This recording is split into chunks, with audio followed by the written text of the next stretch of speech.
حضرت سلیمان علیہ السلام گزر رہے تھے تو ایک مقام سے آپ گزرے جہاں چیونٹیاں بڑی کثرت کے ساتھ تھی.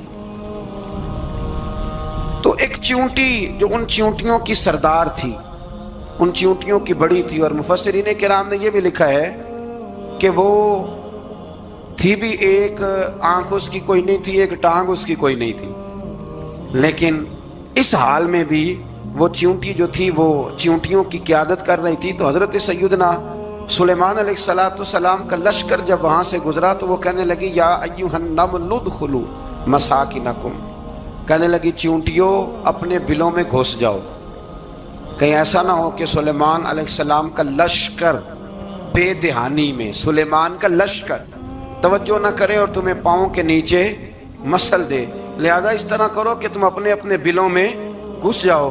حضرت سلیمان ابھی 3 میل دور تھے، تمام مفسرین نے لکھا ہے 3 میل دور تھے. تو وہاں سے چیونٹی بول لی تو قرآن کہتا ہے کہ حضرت سلیمان اس کی بات سن کے ہنس پڑے. فتبسم ضاحکا، آپ اس کی بات سن کے ہنس پڑے کہ دیکھو یہ چیونٹی کیا کہہ رہی ہے. ذرا غور کرنا بات پر کہ حضرت سلیمان 3 میل دور فاصلے پر چیونٹی کی بات بھی سن لیتے. مولوی نے قرآن کی آیت پکی یاد کر لی، انا بشر مثلکم، کہتا ہے حضور نے کہا میں تمہاری طرح کا بشر ہوں، نبی ہماری طرح ہوتے ہیں جی. تو وہ تو 3 میل دور چیونٹی کی آواز سن لیتے تھے، اس کے کان میں چیونٹی رکھو بلا، اسے کہو کہ بتا بلا کیا کہتی ہے، وہ جو بتائے گا پھر دوڑ لگا دے گا شاید. کان میں رکھو اس کو، کہو بتا چیونٹی کیا کہتی. اور اگر یہ لفظ نہ ہوتے قرآن کے کہ جب انہوں نے سنا تو ہنس پڑے، یہ جملے نہ ہوتے تو شاید اس کو بھی نہ مانتے.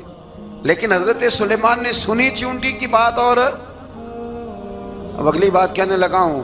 بڑے خوبصورت لفظ لکھے ہیں مفسرین نے، فرماتے ہیں دیکھو ایک چیونٹی نے ایک جملہ بول کے، ایک چیونٹی نے ایک جملہ بول کے اپنے قبیلے کی خیر خواہی کی تو رب نے اس کا جملہ بھی قرآن میں بیان فرما دیا.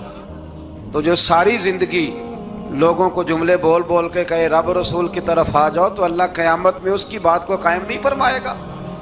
جو بھی کسی کی خیر خواہی کرے وہ ایک جملہ بول کے کرے، اور ہو بھی چیونٹی، تو اگر اللہ اس کا ذکر قرآن میں باقی رکھتا ہے تو میں اور آپ اگر کسی کی خیر خواہی کریں گے تو انشاءاللہ ذکر باقی رہے گا. شرط یہ ہے کہ کریں خیر خواہی، خیر خواہی کرو کسی کی، ایک جملہ بول کے بھی کرو، چیونٹی بھی ہو تو اللہ قرآن میں ذکر باقی فرما دیتا ہے.